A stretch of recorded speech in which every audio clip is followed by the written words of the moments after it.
मारवी का गांव भी देखते हैं और मारवी को कहाँ से उठाया ये भी देखते हैं।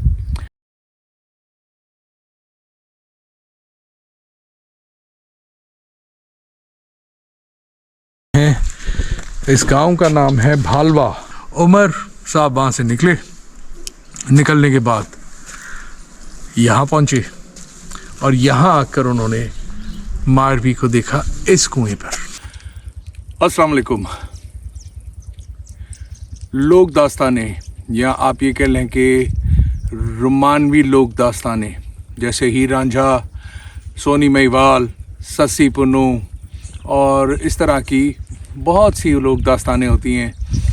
इन्हीं लोक दास्तानों में एक और नाम आता है जिसे कहते हैं उमर मारवी। उमर मारवी को रोमानवी लोक दास्तान लोग क्यों कहते हैं ये मुझे समझ नहीं आया, जबकि देखा जाए तो उनकी जो तारीख़ है उसमें ये है कि उमर ने मारवी को अपने गांव से उठाया या ये कह लें कि अगवा किया। तो ये मोहब्बत की दास्तान कैसे हुई मुझे नहीं समझ आता। आज इसी सिलसिले में हम निकल रहे हैं और वहाँ जाते हैं जहाँ जो मारवी का गांव था और वहाँ चल के सारा देखते हैं। मारवी का गांव भी देखते हैं और मारवी को कहाँ से उठाया ये भी देखते हैं। अच्छा, लोग अलग अलग दास्तानें बताते हैं, मुख्तलिफ होती हैं, तो वो दास्तानें भी वहीं डिस्कस करेंगे। और कुछ लोग उसको मारवी कहते हैं और कुछ लोग उसको मारवी कहते हैं, मारवी। तो चलें आज ये टूर करते हैं।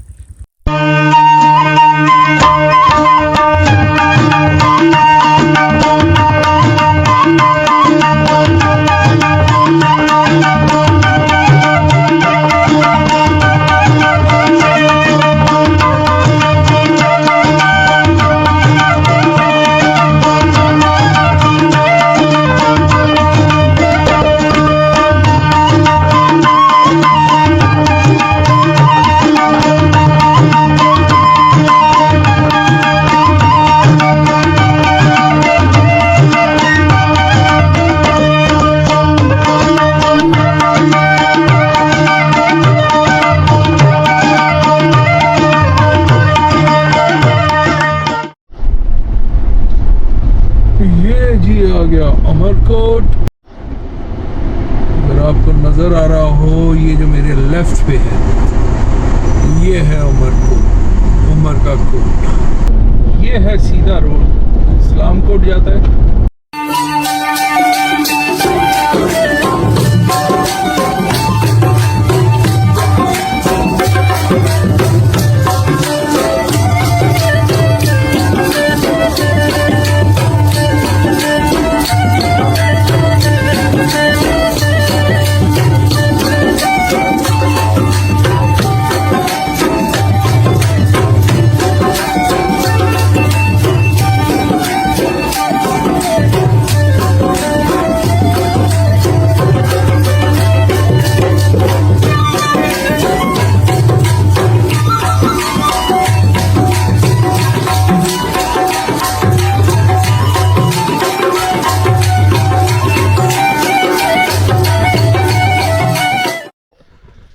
अच्छा जी, अब हम इतना सफ़र करके पहुंच चुके हैं।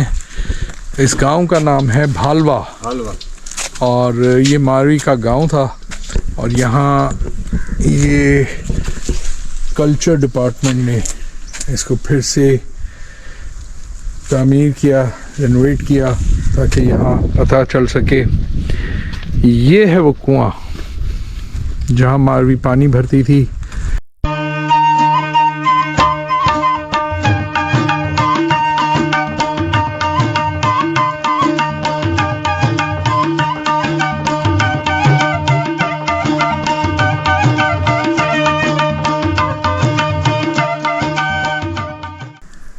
इस वक्त हम पहुँचे मारवी के गांव भालवा। किस्सा कुछ ऐसा है कि ये मारवी का गांव था भालवा और यहाँ वो रहती थी और उमर साहब जो हैं उस वक़्त के राजा थे। उमर सुमरो उनका पूरा नाम था और वो अपने दरबार और उनका जो शान शौकत होती है वैसी ही थी। मारवी की जो रिश्ता हुआ था या कह लें मंगनी हुई थी, वो अपने एक रिश्तेदार से हुई थी जिसका नाम खेत था। लेकिन यहीं इसी गांव में एक और बंदा भी था जो मारवी को पसंद करता था, और मारवी को उसने कहा भी कि तुम मुझसे शादी करो, लेकिन मारवी ने उसे इनकार कर दिया और कहा कि नहीं, मेरी मंगनी हो चुकी है।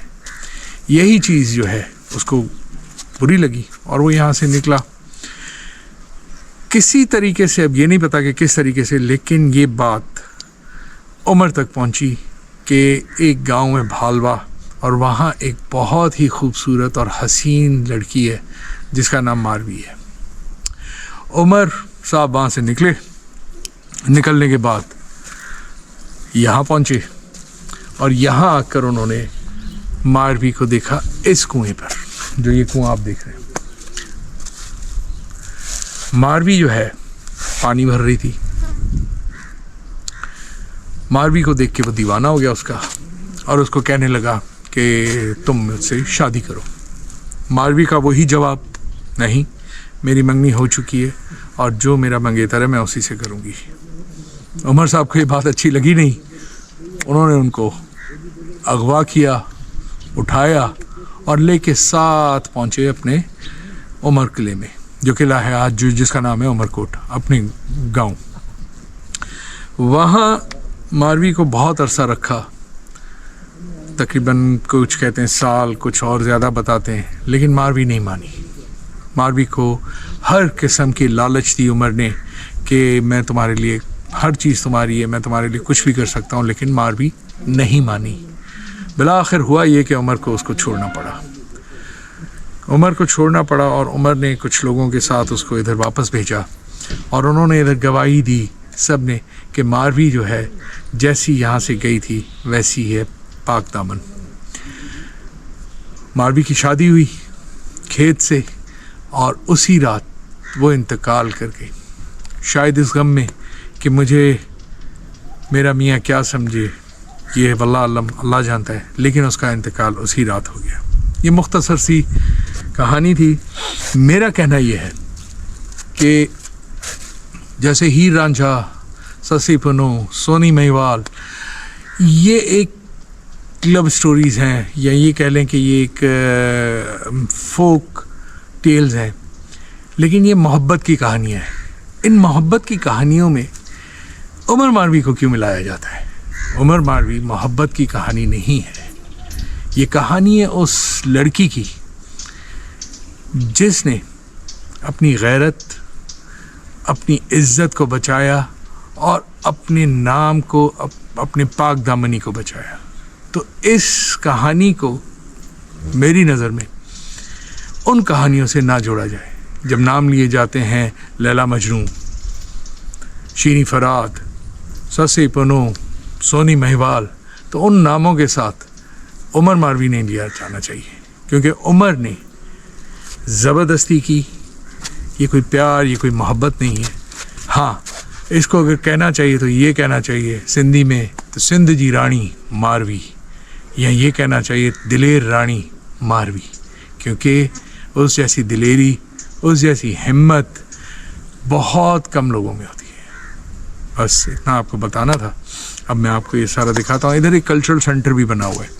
वो कल्चरल सेंटर बाद में बना, जिसमें यानी वो चीज़ें तो नहीं हैं, लेकिन दूसरी चीज़ें रखी हुई हैं।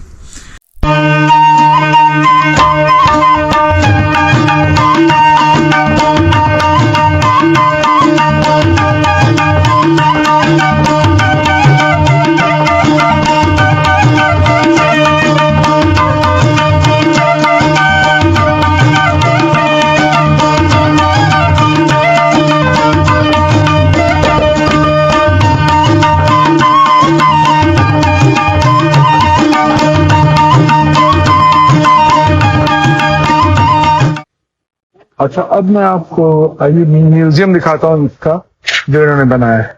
चले आए।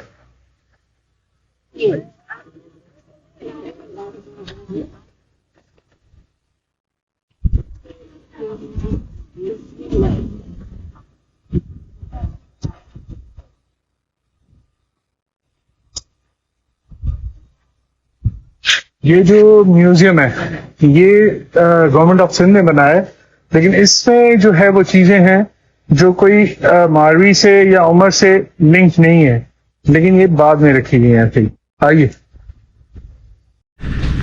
ये एक इन्होंने म्यूजियम बनाए हुए हैं और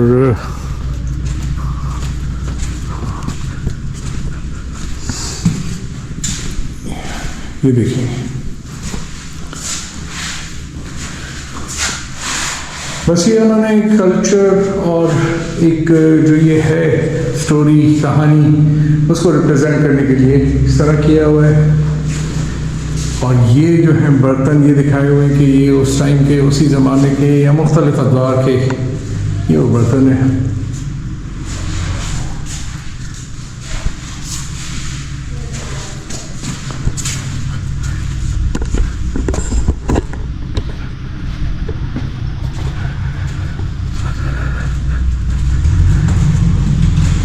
ये जो सेक्शन है जो समझे सिंध का सकाफत कह लें, स्पेशली थर की गज और ये वो चूड़ियाँ जो औरतें पहनती हैं,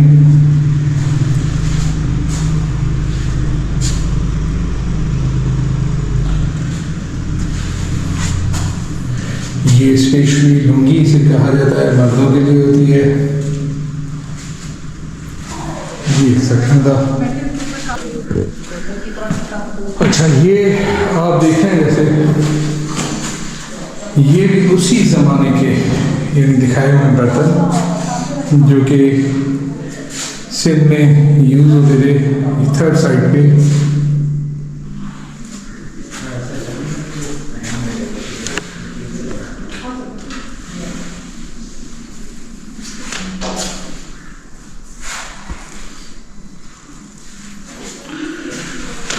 ये सकाफत जो है तकरीबन 400-500 साल पुरानी सकाफत है ये सारे।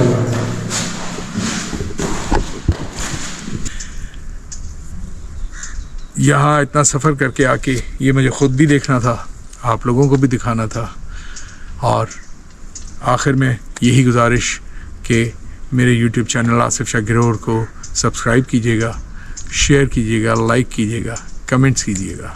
बहुत शुक्रिया। अल्लाह हाफिज़।